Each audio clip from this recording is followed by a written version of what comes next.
ਅਸਲ ਗੱਲ ਇਹ ਹੈਗੀ ਹੈ ਕਿ ਅਗਰ ਇਹਦੇ ਤੁਸੀਂ ਪੀਰੀਅਡਸ ਵੇਖੋ, ਯਾਨੀ ਜਿਹਨੂੰ ਤੁਸੀਂ ਕਹਿ ਸਕਦੇ ਹੋ ਇਹਦੇ ਵਾਰੇ ਵੇਖੋ, ਤੇ ਇਹ ਪਹਿਲਾ ਵਾਰਾ ਹੈ ਜਿਹੜਾ ਨਵੇਂ ਕਲਾਸੀਕਲ ਦਾ, ਉਹ ਮੋਹਨ ਸਿੰਘ, ਅੰਮ੍ਰਿਤਾ ਪ੍ਰੀਤਮ, ਸ਼ਰੀਫ ਕੁੰਜਾਈ ਦਾ ਵਾਰਾ ਹੈ। ਔਰ ਉਹਦੇ 'ਚ ਖਾਸ ਤਰ੍ਹਾਂ ਦੀ ਸ਼ਾਇਰੀ ਲਿਖੀ ਗਈ ਹੈ, ਖਾਸ ਤਰ੍ਹਾਂ ਦਾ ਕ੍ਰੀਏਟ ਹੋਇਆ ਹੈ।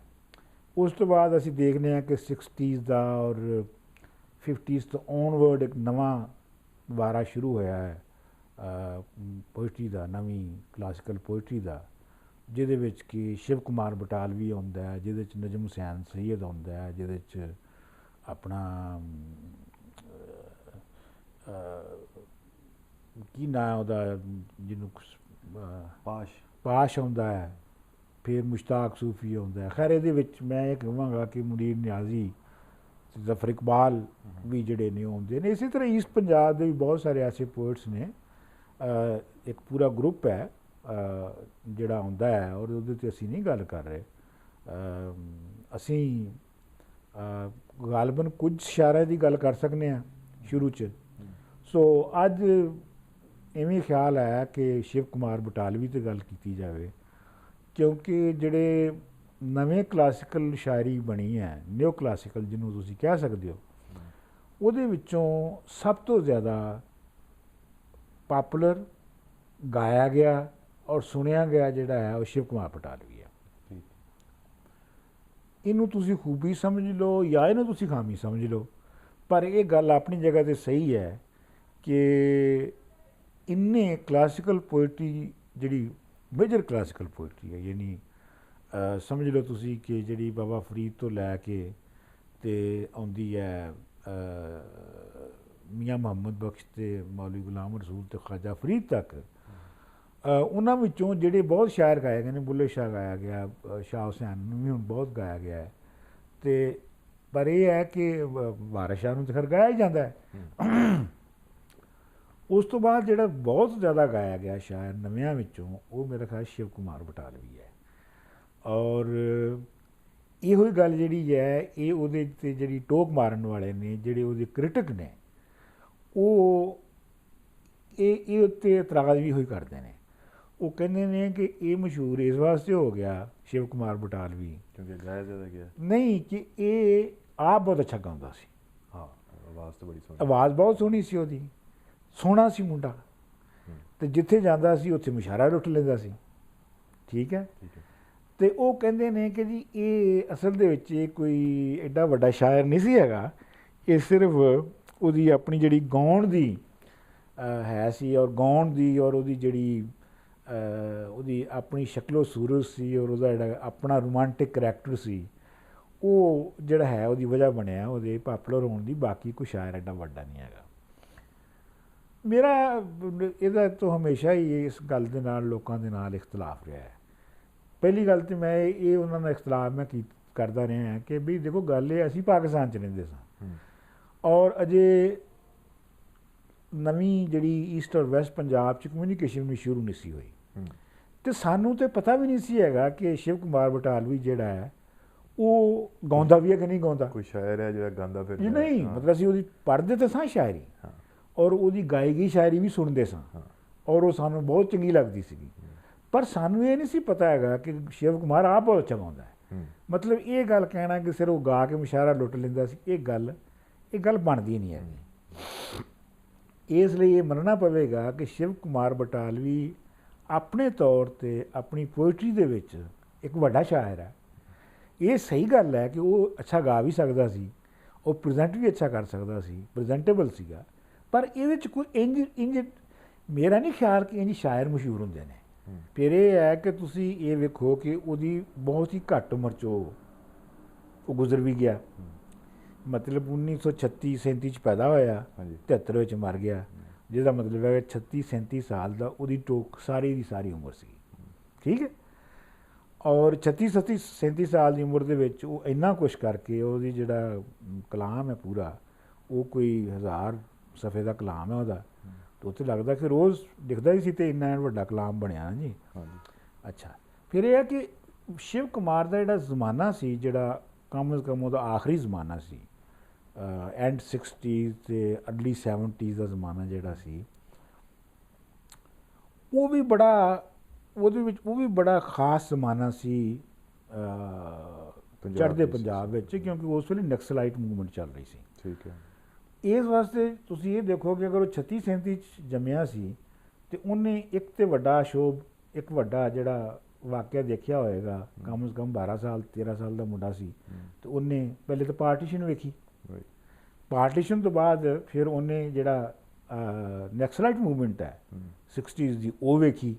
ਨੈਕਸਲਾਈਟ ਮੂਵਮੈਂਟ ਜਿਹੜੀ ਸੀ ਉਹ ਮਾਮੂਲੀ ਮੂਵਮੈਂਟ ਨਹੀਂ ਸੀ ਹੈਗੀ, ਬਲਕਿ ਸ਼ਾਇਦ ਹਿੱਸਾ ਵੀ ਲਿਆ ਹੋਏਗਾ ਕਿਉਂਕਿ ਪਾਸ਼ 'ਚ ਬਹੁਤ ਜ਼ਿਆਦਾ ਬਿਲਕੁਲ, ਔਰ ਹਿੱਸਾ ਵੀ ਲਿਆ। ਔਰ ਪਾਸ ਜਿਹੜਾ ਸੀ ਉਹ ਤੇ ਨੈਕਸਲਾਈਟ ਪੋਇਟ ਸੀ ਨਾ, ਨੈਕਸਲਾਈਟ ਪ੍ਰੈਕਟਿਸ ਕਰਦਾ ਸੀਗਾ।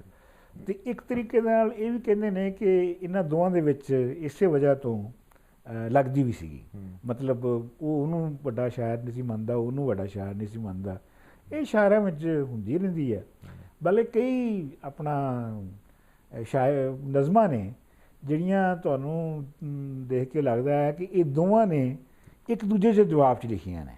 ਮਿਸਾਲ ਦੇ ਤੌਰ 'ਤੇ ਪਾਸ਼ ਦੀ ਇੱਕ ਨਜ਼ਮ ਹੈ, ਚਿੜੀਆਂ ਦਾ ਚੰਬਾ ਹੁਣ ਕਿਤੇ ਨਹੀਂ ਜਾਏਗਾ। ਹਾਂਜੀ, ਇਹ ਜਿਹੜੀ ਮਤਲਬ ਸਾਡਾ ਕੁੜੀਆਂ ਦਾ ਚੰਬਾ ਵੇ, ਇਹ ਇੱਕ ਰੋਮਾਂਟਿਸਾਈਜ਼ ਹੈ ਤੇ ਉਹਨੂੰ ਉਹਨੇ ਸਬਵਰਟ ਕੀਤਾ ਹੈ। ਅੱਛਾ, ਇਹੋ ਹੀ ਜਿਹੜੀ ਬਿਲਕੁਲ ਇਹੋ ਹੀ ਮੌਜੂ ਲੈ ਕੇ ਤੇ ਸ਼ਿਵ ਕੁਮਾਰ ਬਟਾਲਵੀ ਨੇ ਲਿਖਿਆ, ਅਸੀਂ ਚੀਰੇ ਵਾਲਿਆ ਦਿਲਾਂ ਦਿਆ ਕਾਲਿਆ,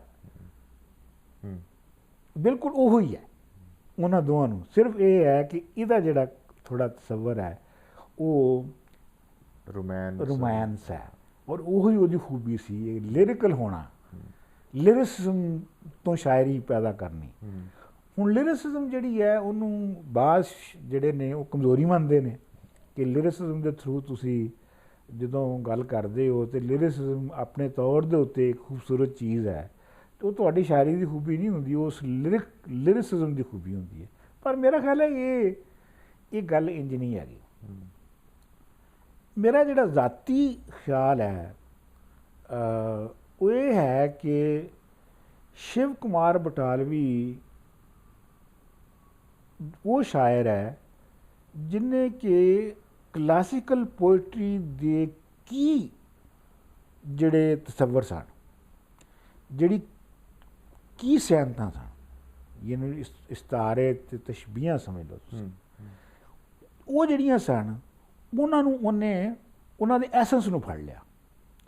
ਮਿਸਾਲ ਦੇ ਤੌਰ ਦੇ ਉੱਤੇ ਤੁਸੀਂ ਸ਼ਿਵ ਕੁਮਾਰ ਬਟਾਲਵੀ ਦੇ ਵਿੱਚ ਮਾਏ ਨੀ ਮਾਏ ਮੇਰੇ ਗੀਤਾਂ ਦੇ ਨਾਨਾਂ ਵਿੱਚ ਬਿਰਹੋਂ ਦੀ ਰੜਕ ਪਵੇ, ਮਾਏ ਦੇ ਉੱਤੇ ਸ਼ਿਵ ਕੁਮਾਰ ਬਟਾਲਵੀ ਦੀਆਂ ਕਈ ਗਜ਼ਲਾਂ ਔਰ ਕਈ ਨਜ਼ਮਾਂ ਨੇ ਜਿਨ੍ਹਾਂ 'ਚ ਮਾਂ ਨੂੰ ਖਿਤਾਬ ਕੀਤਾ ਗਿਆ ਹੈ ਨਾ ਜੀ। ਤੁਹਾਨੂੰ ਤੁਸੀਂ ਜਦੋਂ ਪੜ੍ਹਦੇ ਹੋ, ਮੈਂ ਜਦੋਂ ਪੜ੍ਹਨਾ ਹੈ ਸ਼ਿਵ ਕੁਮਾਰ ਬਟਾਲਵੀ ਦੀਆਂ ਨਜ਼ਮਾਂ, ਤੇ ਮੈਨੂੰ ਇਹ ਲੱਗਦਾ ਹੈ ਕਿ ਇਹ ਸ਼ਾਹ ਹੁਸੈਨ ਨੂੰ ਰੀਕ੍ਰੀਏਟ ਕਰ ਰਿਹਾ ਹੈ। ਰਾਈਟ, ਉਹ ਇਨਫਲੂਐਂਸਡ ਹੈ, ਬਹੁਤ ਜ਼ਿਆਦਾ ਇਨਫਲੂਐਂਸਡ ਆ ਉਹ। ਔਰ ਉਹ ਜਿਹੜੀ ਮਾਂ ਦੇ ਨਾਲ ਡਾਇਰੈਕਟ ਗੱਲ ਕਰਕੇ, ਜਿਵੇਂ ਸ਼ਾਹ ਹੁਸੈਨ ਇੱਕ ਆਪਣਾ ਪੈਥੋਸ ਜਿਹੜਾ ਹੈ ਉਹਨੂੰ ਜ਼ਾਹਰ ਕਰਦਾ ਹੈ, ਉਵੇਂ ਸ਼ਿਵ ਕੁਮਾਰ ਬਟਾਲਵੀ ਵੀ ਜਿਹੜੀ ਬਹੁਤ ਹੀ ਅੰਦਰ ਦੀ ਗੱਲ ਹੈ, ਜਿਹਨੂੰ ਕੋਈ ਸਮਝ ਨਹੀਂ ਸਕਦਾ, ਜਿਹਨੂੰ ਹੋਰ ਕੋਈ ਮਹਿਸੂਸ ਨਹੀਂ ਕਰ ਸਕਦਾ, ਉਹ ਮਾਂ ਨੂੰ ਕਹਿ ਕੇ ਸੁਣਾਉਂਦਾ ਹੈ, ਕਿਉਂਕਿ ਮਾਂ ਦਾ ਇੱਕ ਆਪਣਾ ਤਸੱਵਰ ਹੈ।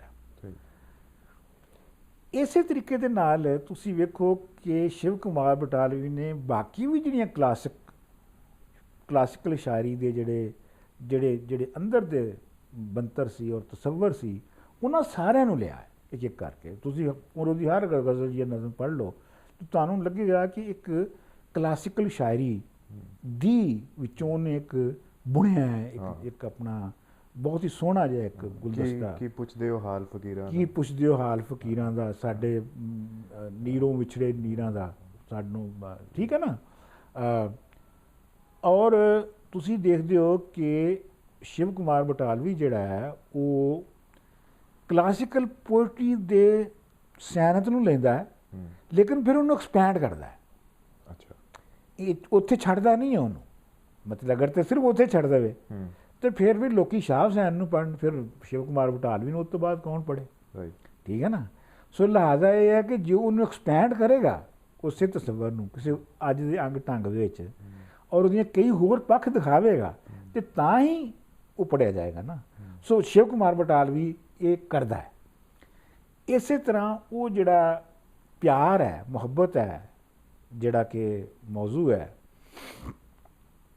ਇਨਸਾਨਾਂ ਦਾ ਇੱਕ ਦੂਜੇ ਨਾਲ ਪਿਆਰ ਜਿਹੜਾ ਹੈ, ਉਹਨਾਂ ਦੀ ਵੀ ਜਿਵੇਂ ਕਲਾਸੀਕਲ ਸ਼ਾਇਰੀ ਦੇ ਵਿੱਚ ਕਈ ਪੱਖ ਅਸੀਂ ਵੇਖਦੇ ਹਾਂ, ਵਾਰਿਸ ਸ਼ਾਹ ਦੇ ਵਿੱਚ ਦੇਖਦੇ ਹਾਂ, ਹੀਰ ਰਾਂਝੇ ਦੇ ਰੈਫਰੈਂਸ ਦੇ ਨਾਲ, ਅਸੀਂ ਬੁੱਲੇ ਸ਼ਾਹ 'ਚ ਵੇਖਦੇ ਹਾਂ, ਬਾਕੀਆਂ 'ਚ ਵੇਖਦੇ ਹਾਂ, ਤੇ ਇੱਕ ਹੋਰ ਉਹਨਾਂ ਦਾ ਇੱਕ ਐਸੈਂਸ ਜਿਹਾ, ਇੱਕ ਤੱਤ ਜਿਹਾ ਕੱਢ ਕੇ ਸ਼ਿਵ ਕੁਮਾਰ ਬਟਾਲਵੀ ਵੀ ਰੱਖਦਾ ਹੈ। ਔਰ ਉਹ ਬਾਅਦ ਜਗ੍ਹਾ ਦੇ ਉੱਤੇ ਤੇ ਬਹੁਤ ਹੀ ਨਿਵੇਕਲਾ ਹੁੰਦਾ ਹੈ ਔਰ ਬਹੁਤ ਹੀ ਜ਼ਿਆਦਾ ਉਹ ਐਗਜ਼ਿਸਟੈਂਸ਼ੀਅਲ ਹੁੰਦਾ ਹੈ। ਮਸਲਨ ਉਹ ਜਿਹੜੀ ਉਹਦੀ ਨਜ਼ਮ ਹੈਗੀ ਹੈ, ਮਾਇਨੀ ਵਸਲਾਂ ਦਾ ਪਲੰਗ ਨਾ ਡਵੇ, ਯਾਨੀ ਪਿਆਰ ਐਸਾ ਆਂਗਣਾ ਹੈ ਜਿਹਦੇ ਵਿੱਚ ਵਸਲਾਂ ਦਾ ਪਲੰਗ ਨਾ ਡਵੇ। ਮੇਰੇ ਗੀਤਾਂ ਦੇ ਨੈਣਾ ਵਿੱਚ ਹੈ ਨਾ, ਕਿ ਬਈ ਇਹ ਪਿਆਰ ਐਸਾ ਆਂਗਨ ਹੈ, ਐਸਾ ਵਿਹੜਾ ਹੈ ਜਿਹਦੇ ਵਿੱਚ ਕਦੀ ਵਸਲ ਨਹੀਂ ਹੁੰਦਾ। ਔਰ ਉਹ ਫਿਰ ਪੂਰੀ ਜਿਹੜੀ ਪਿਆਰ ਦੇ ਵਿੱਚ ਇੱਕ ਹਮੇਸ਼ਾ ਹਿਜਰ ਦੀ ਕੈਫੀਅਤ ਹੈ, ਪਿਆਰ ਦੇ ਵਿੱਚ ਇੱਕ ਹਮੇਸ਼ਾ ਹਿਜਰ ਦੀ ਕੈਫੀਅਤ ਹੈ। ਉਸ ਹਿਜਰ ਨੂੰ ਉਹ ਜਿੰਨਾ ਖੂਬਸੂਰਤੀ ਨਾਲ ਪੋਰਟਰੇ ਕਰਦਾ ਹੈ, ਇੰਨਾ ਕਿਸੇ ਨਵੇਂ ਸ਼ਾਇਰ ਨੇ ਨਹੀਂ ਕੀਤਾ। ਕਿਉਂਕਿ ਤੁਸੀਂ ਦੇਖੋ ਕਿ ਜਿਹੜਾ ਹਿਜਰ ਹੈ ਨਾ, ਹਿਜਰ ਜਿਹੜਾ ਹੈ ਉਹ ਬਾਬੇ ਫਰੀਦ ਤੋਂ ਲੈ ਕੇ ਔਰ ਨਵੇਂ ਮਤਲਬ ਮੀਆਂ ਮੁਹੰਮਦ ਸਾਹਿਬ ਤੱਕ ਹਿਜਰ ਜਿਹੜਾ ਹੈ ਉਹ ਬਹੁਤ ਇੱਕ ਮੁੱਢਲਾ ਤਸੱਵਰ ਹੈ। ਹਿਜਰ ਵਿਛੋੜਾ ਹੈ, ਔਰ ਵਿਛੋੜਾ ਜਿਹੜਾ ਹੈ ਉਹ ਕਿਹਦੇ ਨਾਲ ਵਿਛੋੜਾ ਹੈ? ਕਿਉਂਕਿ ਹਾਂ ਉਹਨੇ ਆਪ ਆਪਣੇ ਇੰਟਰਵਿਊ 'ਚ ਕਿਹਾ ਕਿ ਜੀ ਮੈਨੂੰ ਤੇ ਕੋਈ ਦੁਖਾਂਤ ਨਹੀਂ ਹੈ ਮੈਨੂੰ ਇਹਦਾ ਕਿ ਜੀ ਮੈਨੂੰ ਕੋਈ ਰੋਮਾਂਸ ਨਹੀਂ ਮਿਲਿਆ, ਮੈਨੂੰ ਪਿਆਰ ਨਹੀਂ ਮਿਲਿਆ, ਮੈਨੂੰ ਤਾਂ ਬਹੁਤ ਪਿਆਰ ਕਰਦੇ ਨੇ। ਬਲਕਿ ਉਹਨੇ ਇਹ ਵੀ ਕਿਹਾ ਕਿ ਜਿੰਨਾ ਪਿਆਰ ਮੈਨੂੰ ਕਰਦੇ ਨੇ ਸ਼ਾਇਦ ਕਿਸੇ ਹੋਰ ਸ਼ਾਇਰ ਨੂੰ ਨਹੀਂ ਕਰਦੇ ਪੰਜਾਬ ਦੇ। ਹਾਂ ਮਤਲਬ ਉਹਨੂੰ ਪੁੱਛਿਆ, ਇਹ ਅਸਲ ਪੁੱਛਿਆ ਉਹਨਾਂ ਨੇ ਇਹ ਸੀ ਨਾ ਕਿ ਬਈ ਜਿਵੇਂ ਹਰ ਸ਼ਾਇਰ ਦੇ ਬਾਰੇ 'ਚ ਵਾਰਿਸ ਸ਼ਾਹ ਦੇ ਬਾਰੇ 'ਚ ਵੀ ਮਸ਼ਹੂਰ ਹੈ ਤੇ ਉਹ ਕਿ ਵੀ ਉਹ ਕਿਸੇ ਭਾਗ ਭਰੀ ਦੇ ਤੇ ਆਸ਼ਿਕ ਸੀ ਤਾਂ ਉਹਨੇ ਲਿਖ ਦਿੱਤੀ ਕਿਤਾਬ। ਤੇ ਇਹਦੇ ਵੀ ਬਾਰੇ 'ਚ ਸੀ ਕਿ ਇਹ ਵੀ ਇੱਕ ਕੁੜੀ ਸੀਗੀ, ਕਿਸੇ ਮਸ਼ਹੂਰ ਅਦੀਬ ਦੀ ਧੀ ਸੀ। ਹਾਂਜੀ, ਉਹਦੇ ਵਿਆਹ ਕਰਤਾ ਤੇ ਉਹਦੇ ਹਿਜਰ ਦੇ ਵਿੱਚ ਆਪਣਾ ਮਸੂਫ ਨੇ ਲਿਖਿਆ ਤੇ ਉਹਨੇ ਕਲੀਅਰ ਕੀਤਾ ਸੀਗਾ ਉਸ ਇੰਟਰਵਿਊ ਦੇ ਵਿੱਚ ਕਿ ਇੰਜ ਨਹੀਂ ਹੁੰਦਾ, ਕੋਈ ਇੱਕ ਖਾਸ ਕੁੜੀ ਨਹੀਂ ਹੈਗੀ ਜਾਂ ਕੋਈ ਖਾਸ ਕੁੜੀਆਂ ਨਹੀਂ ਹੈਗੀਆਂ ਜਿਨ੍ਹਾਂ ਦੇ ਵਿਛੋੜੇ 'ਚ ਮੈਂ ਲਿਖਣਾ ਹੈ, ਔਰ ਇਹ ਸ਼ਾਇਰੀ ਇੰਜ ਨਹੀਂ ਲਿਖੀ ਜਾਂਦੀ। ਲੇਕਿਨ ਉਸ ਤੋਂ ਬਾਵਜੂਦ ਇਤਨਾ ਇੰਡੀਵਿਜੂਅਲ ਐਕਸਪੀਰੀਅੰਸ ਜਿਹੜਾ ਨਾ ਆਪਣਾ ਪਰਸਨਲਾਈਜ਼ਡ ਕਿਸਮ ਦਾ ਐਕਸਪੀਰੀਅੰਸ ਉਹਨੂੰ ਲਿਖ ਕੇ ਫਿਰ ਉਸ ਨੂੰ ਪੋਰਟਰੇ ਕਰਨਾ, ਹਿਜਰ ਦੇ ਜਿਵੇਂ ਉਹਨੇ ਗੱਲ ਹੋ ਰਹੀ ਸੀ। ਨਹੀਂ ਪੋਰਟਰੇਟ ਕੀਤਾ ਨਾ ਉਹਨੇ, ਉਹਦੀ ਜਿਹੜੀ ਯੂਨੀਵਰਸੈਲਿਟੀ ਹੈ ਜੀ ਉਹਦੀ ਜਿਹੜੀ ਹਮੇਸ਼ਾ ਰਹਿਣ ਵਾਲੀ ਕੈਫੀਅਤ ਹੈ ਕਿ ਜਿਹੜੀ ਇੱਕ ਨਹੀਂ ਹੋ ਸਕਦੀ। ਫਿਰ ਉਹਨੇ ਉਹਦੇ 'ਚ ਕਿਹਾ ਵੀ, ਉਹਨੇ ਕਿਹਾ ਜੀ ਇਹ ਜਿਹੜਾ ਦੌਰ ਹੈ, ਇਹ ਜਿਹੜੀ ਜ਼ਿੰਦਗੀ ਹੈ ਸਾਡੀ, ਇਹ ਜਿਵੇਂ ਗੁਜ਼ਰ ਰਹੀ ਹੈ ਇਹਦੇ ਵਿੱਚ ਵਸਲ ਮੁਮਕਿਨ ਨਹੀਂ ਹੈਗਾ, ਇੱਕ ਮੁਸਲਸਲ ਹਿਜਰ ਦੀ ਕੈਫੀਅਤ ਹੈ।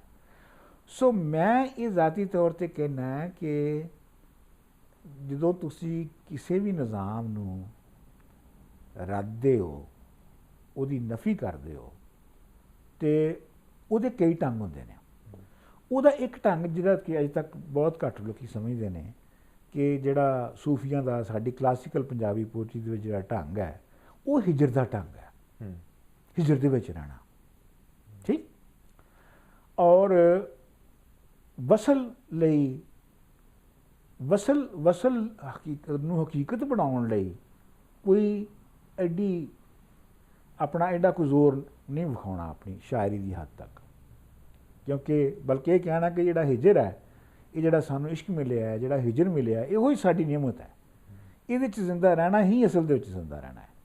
ਤੇ ਕਹਿਣ ਦਾ ਮਤਲਬ ਉਹਨਾਂ ਦਾ ਇਹ ਹੁੰਦਾ ਹੈ ਕਿ ਇਹ ਦੀ ਨਿਗੇਸ਼ਨ ਜਿਹੜੀ ਹੈ, ਕਿਉਂਕਿ ਹਰ ਬੰਦਾ ਹਾਸਲ ਕਰਨਾ ਚਾਹੁੰਦਾ ਹੈ, ਕੁਛ ਨਾ ਕੁਛ ਹਾਸਲ ਕਰਨਾ ਚਾਹੁੰਦਾ ਹੈ, ਔਰ ਉਸ ਹਾਸਲ ਨੂੰ ਜਾਂ ਉਸ ਜਿੱਤ ਨੂੰ ਦੇ ਵਾਸਤੇ ਉਹ ਕਰਦਾ ਹੈ।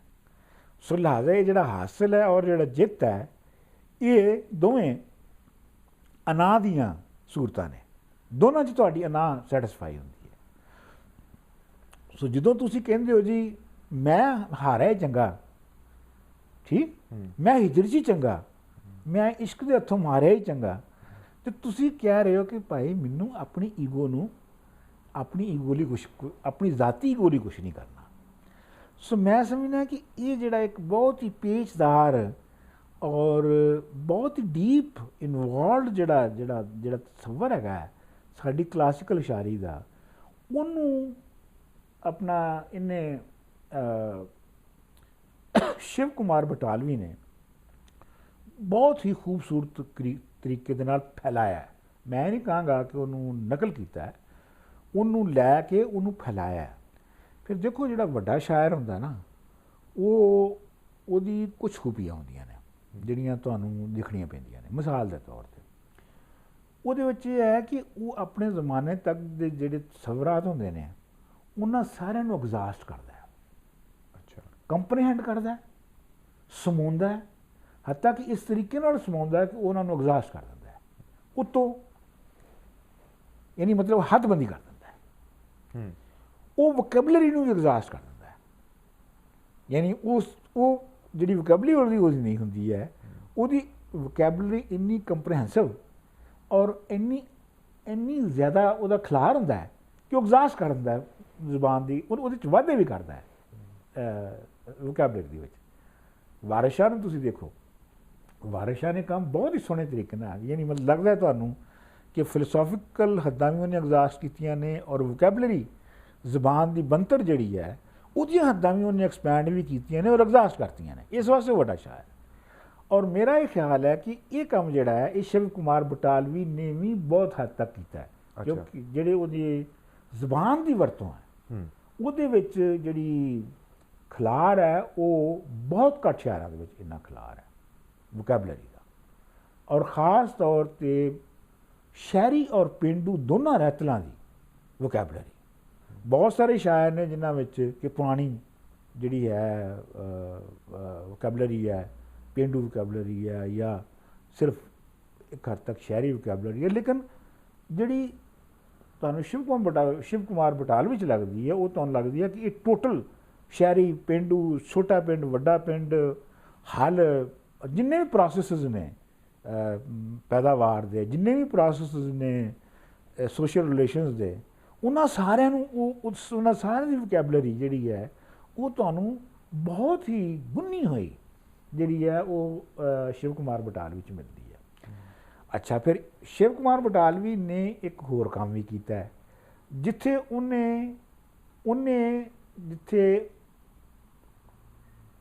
ਕਿ ਕਲਾਸੀਕਲ ਪੋਇਟਰੀ ਦੇ ਜਿਹੜੇ ਇਮੇਜਿਸ ਸਨ, ਜਿਹੜੀਆਂ ਸੈਨਤਾਂ ਸਨ, ਜਿਹੜੀਆਂ ਰਮਜ਼ਾਂ ਸਨ, ਉਹਨਾਂ ਨੂੰ ਉਹਨੇ ਲੈ ਕੇ ਉਹਨਾਂ ਨੂੰ ਨਵੇਂ ਤਰੀਕੇ ਨਾਲ ਗੁੰਨਿਆ, ਲੇਕਿਨ ਉਹਨਾਂ ਨੂੰ ਰੱਦਿਆ ਨਹੀਂ ਜਾਂ ਉਹਨਾਂ ਨੂੰ ਪੁੱਠਾ ਨਹੀਂ ਕੀਤਾ, ਲੇਕਿਨ ਪੂਰਨ ਭਗਤ ਦੇ ਕਿਸੇ ਨੂੰ ਉਹਨੇ ਉਲਟਾਤਾ। ਹਾਂ ਬਿਲਕੁਲ, ਮੈਂ ਧਿਆਨ ਲੱਗਾ। ਹਾਂ, ਕਿ ਦੇਖੋ ਜੀ ਉਹਨੇ ਲੂਣਾ, ਉਹਨੇ ਜਦੋਂ ਕਿ ਉਹ ਕਿੱਸਾ ਜਿਹੜਾ ਹੈ ਉਹ ਲਿਖਿਆ ਗਿਆ ਪੂਰਨ ਭਗਤ ਦੇ ਹਵਾਲੇ ਨਾਲ, ਠੀਕ ਹੈ, ਕਿ ਪੂਰਨ ਭਗਤ ਜਿਹੜਾ ਹੀਰੋ ਹੈ ਔਰ ਪੂਰਨ ਭਗਤ ਜਿਹੜਾ ਹੈ ਔਰ ਜਿਹੜੀ ਲੂਣਾ ਹੈ ਉਹ ਇੱਕ ਵਿਲਨ ਹੈ, ਇੱਕ ਡੈਣ ਹੈ ਜਿਹੜੀ ਕਿ ਰਤ ਪੀਂਦੀ ਹੈ ਉਹਦਾ, ਅਤੇ ਪੂਰਨ ਭਗਤ ਜਿਹੜਾ ਹੈਗਾ ਉਹ ਇੱਕ ਜ਼ਿੰਦਗੀ ਦੀ ਨਿਸ਼ਾਨੀ ਹੈ, ਉਹ ਵਾਪਸ ਆਉਂਦਾ ਹੈ ਅਤੇ ਬਾਗ ਮਹਿਕਣ ਲੱਗ ਪੈਂਦੇ ਨੇ ਅਤੇ ਵਗੈਰਾ ਵਗੈਰਾ।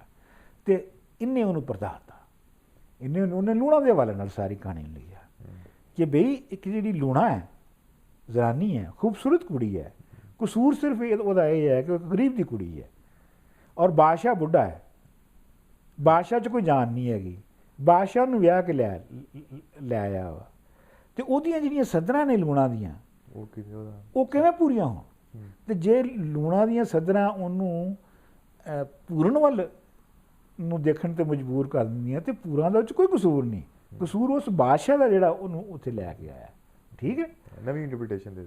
ਹਾਂ, ਸੋ ਇਹ ਜਿਹੜੀ ਹੈ ਨਾ ਲੂਣਾ ਵਾਲਾ, ਇਹ ਖ਼ਾਸ ਤੌਰ 'ਤੇ ਇਹਦੇ 'ਚ ਤੁਹਾਨੂੰ ਲੱਗਦਾ ਹੈ ਕਿ ਇਹਦੇ ਪਿੱਛੇ ਜਿਹੜੀ ਉਸ ਵੇਲੇ ਦੀ ਨੈਕਸਲਾਈਟ ਮੂਵਮੈਂਟ ਦੀ ਨਵਾਂ ਥਾਟ ਆ ਰਿਹਾ ਸੀ, ਜਿਹਦੇ ਵਿੱਚ ਕਿ ਇਨਸਾਨਾਂ ਦੀ ਬਰਾਬਰੀ ਔਰ ਔਰਤ ਮਰਦ ਦੀ ਬਰਾਬਰੀ ਦੀ ਜਿਹੜੀ ਨਵੀਂ ਵਿਚਾਰਧਾਰਾ ਆ ਰਹੀ ਸੀ, ਉਹਦੇ ਲੱਗਦਾ ਹੈ ਕਿ ਉਸ ਤੋਂ ਪ੍ਰਭਾਵਿਤ ਹੋ ਕੇ शिव कुमार बटालवी ने लूणा लिखी और काफ़ी वड्डी किताब है, असी छापी भी सी वो अपना वालों। ਅੱਛਾ, ਇਹ ਤੇ ਇਨਫਲੂਐਂਸ ਹੋ ਗਿਆ ਨਾ ਜੋ ਕਿ ਉਸ ਟਾਈਮ ਮੂਵਮੈਂਟ ਵਗੈਰਾ ਦਾ ਚੱਲ ਰਿਹਾ ਸੀ, ਉਹਦੇ 'ਚ ਉਸਨੇ ਸ਼ਾਇਰੀ ਵੀ ਕੀਤੀ ਔਰ ਸੀ ਉਹਦੇ ਇਹ ਟੈਗ ਲੱਗ ਜਾਣਾ ਉਹਦੇ 'ਤੇ ਕਿ ਜੀ ਇਹ ਰੋਮਾਂਟਿਕ ਸ਼ਾਇਰ ਹੈ, ਜਦੋਂ ਕਿ ਉਹ ਆਪ ਉਸ ਨੂੰ ਰਿਜੈਕਟ ਕਰ ਰਿਹਾ ਉਸ ਰੋਮਾਂਸਿਜ਼ਮ ਕੋਟ ਐਂਡ ਕੋਟ ਨੂੰ। ਇਹ ਕਿਉਂ ਲੱਗਿਆ? ਕਿਆ ਇਹਦੇ 'ਚ ਪਿੱਛੇ ਮਤਲਬ ਹੈ ਕਿ ਜਿਹੜੇ ਦੂਜੀ ਪਾਰਟੀ ਹੈ, ਜਿਹੜੇ ਲੋਕ ਇਹਨੂੰ ਪਸੰਦ ਨਹੀਂ ਕਰਦੇ, ਕਿਆ ਸਿਰਫ ਉਹਨਾਂ ਨੇ ਲੇਬਲਾਈਜ਼ ਕੀਤਾ ਇਹਨੂੰ, ਲੇਬਲ ਲਾਤੇ ਇਹਦੇ 'ਤੇ, ਜਾਂ ਜਿਹੜੀ ਪੋਇਟਰੀ ਦੀ ਉਹਦੇ 'ਚ ਰੋਮਾਂਸ ਹੈ ਉਸਨੂੰ ਸਹੀ ਤਰ੍ਹਾਂ ਉਹਨਾਂ ਨੇ ਫਰੋਲਿਆ ਨਹੀਂ ਔਰ ਫਿਰ ਉਹਨੂੰ ਬਸ ਕਹਿਤਾ ਕਿ ਜੀ ਬਸ ਇਹ ਤੇ। ਹਾਂ, ਮੇਰਾ ਆਪਣਾ ਇਹ ਖਿਆਲ ਹੈ ਕਿ ਪਹਿਲੀ ਗੱਲ ਤਾਂ ਇਹ ਹੈ ਕਿ ਰੋਮਾਂਟਿਕ ਸ਼ਾਇਰ ਹੋਣਾ ਕੋਈ ਗੁਨਾਹ ਦੀ ਗੱਲ ਨਹੀਂ ਹੈਗੀ। ਵਾਰਿਸ ਸ਼ਾਹ ਵੀ ਰੋਮਾਂਟਿਕ ਸ਼ਾਇਰ ਹੈ। ਹਾਂ ਬਿਲਕੁਲ। ਜਿਹੜਾ ਆਮ 99% ਬੰਦਾ ਪੜ੍ਹਦਾ ਉਹ ਵਾਰਿਸ ਸ਼ਾਹ ਨੂੰ ਬਤੌਰ ਰੋਮਾਂਟਿਕ ਸ਼ਾਇਰ ਦੇ ਪੜ੍ਹਦਾ ਹੈ, ਠੀਕ ਹੈ। ਸੋ ਉਹਨਾਂ ਦੇ ਵਾਸਤੇ ਵਾਰਿਸ ਸ਼ਾਹ ਵੀ ਰੋਮਾਂਟਿਕ ਸ਼ਾਇਰ ਹੈ। ਉਤਲੀ ਪਰਤ ਜਿਹੜੀ ਆ ਉਹ ਉੱਪਰ ਵਾਲੀ ਪਰਤ ਤੋਂ ਦੇਖੋ ਤੇ ਸ਼ਿਵ ਕੁਮਾਰ ਬਟਾਲਵੀ ਵੀ ਰੋਮਾਂਟਿਕ ਸ਼ਾਇਰ ਆ, ਔਰ ਉਹ 'ਚ ਬੁਰੀ ਗੱਲ ਕਿਹੜੀ ਹੈਗੀ ਹੈ।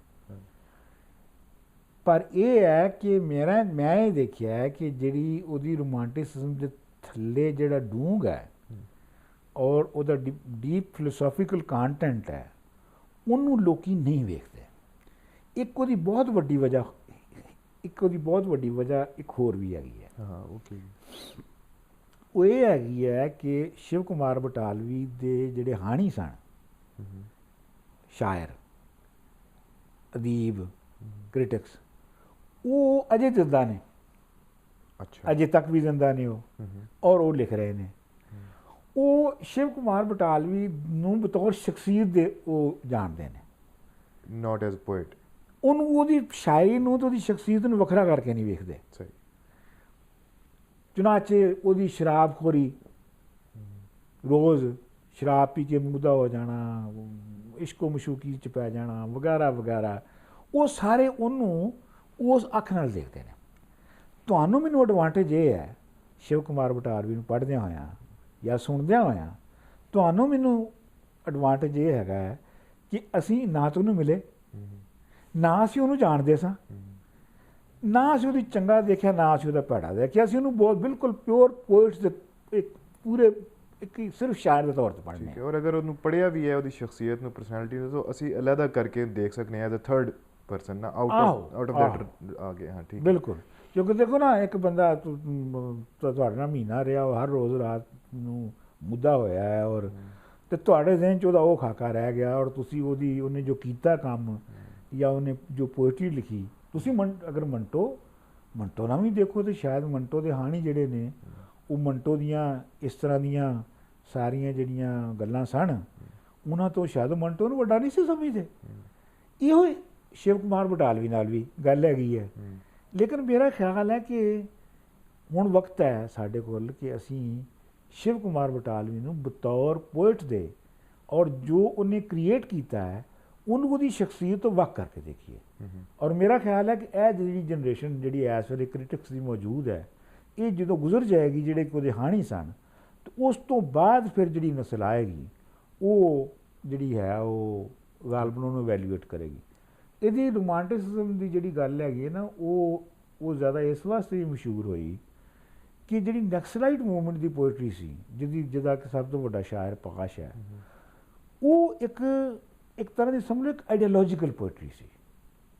ਹਾਲਾਂਕਿ ਪਾਸ਼ ਨੇ ਬਹੁਤ ਸਾਰੀ ਪੋਇਟਰੀ ਜਿਹੜੀ ਆ ਉਹ ਬਹੁਤ ਅੱਛੀ ਪੋਇਟਰੀ ਕੀਤੀ ਹੈ ਜੀ ਜੀ, ਲੇਕਿਨ ਉਹ 'ਚ ਕਈ ਐਸੀਆਂ ਨਜ਼ਮਾਂ ਵੀ ਆ ਜਾਂਦੀਆਂ ਨੇ ਪਾਸ਼ ਦੀਆਂ ਜਿਹੜੀਆਂ ਕਿ ਪਾਰਟੀ ਦੇ ਵਾਸਤੇ ਲਿਖੀਆਂ ਗਈਆਂ ਨੇ। ਠੀਕ ਹੈ। ਕਿਉਂਕਿ ਜਿਹੜੀ ਨਕਸਲਾਈਟ ਮੂਵਮੈਂਟ ਸੀ ਉਹਦੀ ਘੇਰਾ ਬਹੁਤ ਸੀਗਾ ਈਸਟ ਪੰਜਾਬ ਦੇ ਵਿੱਚ, ਤਕਰੀਬਨ ਹਰ ਦਾਨਿਸ਼ਵਰ ਉਹਦਾ ਹਿੱਸਾ ਸੀ। ਨਤੀਜਾ ਇਹ ਸੀਗਾ ਕਿ ਹਰ ਉਹ ਬੰਦਾ ਜਿਹੜਾ ਉਹਨਾਂ ਦੇ ਮਾਡਲ 'ਚ ਨਹੀਂ ਲਿਖ ਰਿਹਾ, ਉਹ ਬੰਦਾ ਜਿਹੜਾ ਨਾ ਉਹ 'ਚ ਕੋਈ ਨਾ ਕੋਈ ਖਾਮੀ ਹੈ। ਅੱਛਾ। ਸੋ ਸ਼ਿਵ ਕੁਮਾਰ ਬਟਾਲਵੀ ਚੂੰਕਿ ਉਹਨਾਂ ਦੇ ਸਕ੍ਰਿਪਟ ਫਾਲੋ ਨਹੀਂ ਕਰ ਰਿਹਾ, ਉਹਦਾ ਆਪਣਾ ਸਕ੍ਰਿਪਟ ਹੈਗਾ, ਲਿਹਾਜ਼ਾ ਉਹ ਔਰ ਮਸ਼ਹੂਰ ਵੀ ਹੈ ਔਰ ਲੋਕੀ ਉਹਨੂੰ ਸੁਣਦੇ ਵੀ ਨੇ। ਮਿਸਾਲ ਤੌਰ 'ਤੇ ਤੁਸੀਂ ਮੰਟੋ ਨੂੰ ਦੇਖੋ ਕਿ ਤਰੱਕੀ ਪਸੰਦ ਜਿਹੜੇ ਅਦੀਬ ਨੇ ਉਹ ਮੰਟੋ ਨੂੰ ਆਪੇ ਕੱਢ ਦਿੰਦੇ ਸਨ ਆਪਣੀ ਮਜਲਿਸ ਚੋਂ, ਆਪੇ ਮੁੜ ਕੇ ਰੱਖ ਲੈਂਦੇ ਸਨ। ਮੰਟੋ ਨੂੰ ਇਹਦੀ ਕੋਈ ਖਾਸ ਪਰਵਾਹ ਨਹੀਂ ਸੀ ਕਿ ਕੌਣ ਨੂੰ ਰੱਖਦਾ ਤੇ ਕੌਣ ਨਹੀਂ ਰੱਖਦਾ। ਸੋ ਸ਼ਿਵ ਕੁਮਾਰ ਬਟਾਲਵੀ ਨਾਲ ਵੀ ਉਹੀ ਮਸਲਾ ਸੀਗਾ ਕਿ ਵੀ ਇਹ ਜਿਹੜੇ ਤਰੱਕੀ ਪਸੰਦ ਨੈਕਸਲਾਈਟ ਕਮਿਊਨਿਸਟ ਪੋਇਟ ਸਨ ਜਾਂ ਇੰਟੈਲੀਜੈਂਸ਼ੀਆ ਸੀ, ਇਹ ਉਹਨੂੰ ਹਜ਼ਮ ਨਹੀਂ ਸੀ ਕਰ ਸਕਦਾ। ਹਾਂ ਠੀਕ। ਅੱਛਾ, ਇਹਦੇ ਤੋਂ ਮੈਨੂੰ ਖਿਆਲ ਆਇਆ ਕਿ ਫੈਜ਼ ਸਾਹਿਬ ਵੀ ਬਹੁਤ ਜ਼ਿਆਦਾ ਮੂਵਮੈਂਟ ਪੋਲੀਟੀਕਲੀ ਉਹਦੇ ਨਾਲ ਬਹੁਤ ਇਨਵੋਲਵ ਸਨ ਔਰ ਮਸ਼ਹੂਰ ਵੀ ਸਨ ਔਰ ਫਿਰ ਗਾਏ ਵੀ ਜਾ ਰਹੇ ਸਨ ਔਰ ਪੜ੍ਹੇ ਵੀ ਜਾ ਰਹੇ ਸਨ ਔਰ ਲੋਕ ਮਿਲਦੇ ਵੀ ਸਨ। ਉਸੇ ਦੌਰ ਵਿੱਚ ਮਜੀਦ ਅਮਜਦ ਜਾਂ ਰਾਸ਼ਿਦ ਹੋ ਗਏ ਜਾਂ ਹੋਰ ਜਿਹੜੇ ਸ਼ਾਇਰ ਨੇ, ਉਹ ਜ਼ਿਆਦਾ ਮਸ਼ਹੂਰ ਨਹੀਂ ਹੋ ਸਕੇ। ਸ਼ਿਵ ਦਾ ਇਹ ਹੈ ਕਿ ਸ਼ਿਵ ਮਸ਼ਹੂਰ ਵੀ ਸੀ, ਸੋ ਉਹਦਾ ਉਹ ਕੁਝ ਕਰ ਨਹੀਂ ਪਾ ਰਹੇ ਸਨ, ਉਹਨੂੰ ਬਲੌਕ ਨਹੀਂ ਕਿਤੇ ਕਰ ਪਾ ਰਹੇ ਸਨ। ਮਤਲਬ ਇਹ ਹੈ ਕਿ ਉਹਦਾ ਉਹ ਕਿਉਂਕਿ ਆਪ ਆਪਣੇ ਆਪ ਨੂੰ ਇੰਨਾ ਅੱਛੀ ਪ੍ਰੈਜ਼ੈਂਟ ਕਰਦਾ ਸੀ ਕਿ ਉਹਦਾ ਕੁਝ ਕਰ ਨਹੀਂ ਸਕਦੇ। ਉਹਦੀ ਕਈ ਲੇਅਰਸ ਸਨ। ਮਤਲਬ ਇੱਕ ਜਿਹੜਾ ਵੱਡਾ ਸ਼ਾਇਰ ਆ, ਉਹਦੀਆਂ ਕਈ ਲੇਅਰਸ ਹੁੰਦੀਆਂ ਨੇ। ਉਹਨੂੰ ਇੱਕ ਰੋਮਾਂਸ ਦੇ ਲੈਵਲ 'ਤੇ ਵੀ ਪੜ੍ਹਿਆ ਜਾ ਸਕਦਾ ਹੈ, ਉਹਨੂੰ ਇੱਕ ਫਿਲੋਸੋਫੀਕਲ ਲੈਵਲ 'ਤੇ ਵੀ। ਜਿਹੜੇ ਵਾਰਿਸ ਸ਼ਾਹ ਦੀਆਂ ਕਈ ਲੇਅਰਸ ਨੇ। ਉਹਨੂੰ ਤੁਸੀਂ ਇੱਕ ਆਮ ਕਹਾਣੀ ਦੇ ਤੌਰ 'ਤੇ ਵੀ ਪੜ੍ਹ ਸਕਦੇ ਹੋ, ਉਹਦੇ ਬੰਦਾ ਨੂੰ ਤੁਸੀਂ ਗੀਤ ਸਮਝ ਕੇ ਵੀ ਗਾ ਸਕਦੇ ਹੋ।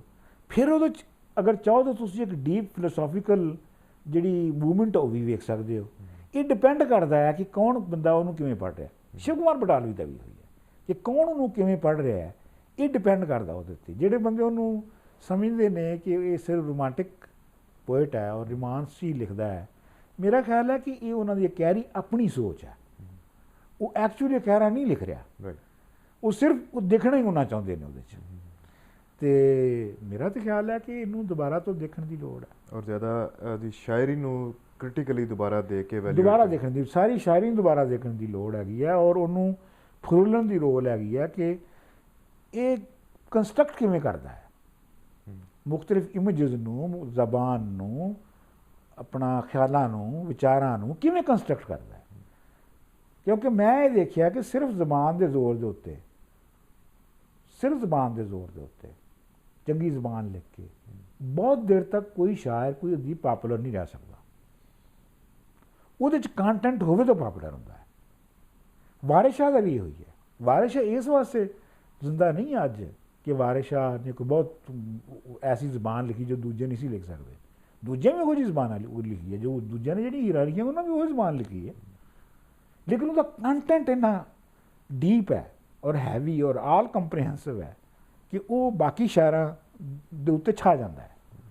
ਔਰ ਸ਼ਿਵ ਕੁਮਾਰ ਬਟਾਲਵੀ ਦਾ ਵੀ ਹੋਈ ਹੈ ਕਿ ਮਤਲਬ ਇਹ ਹੈ ਕਿ ਸਾਡੇ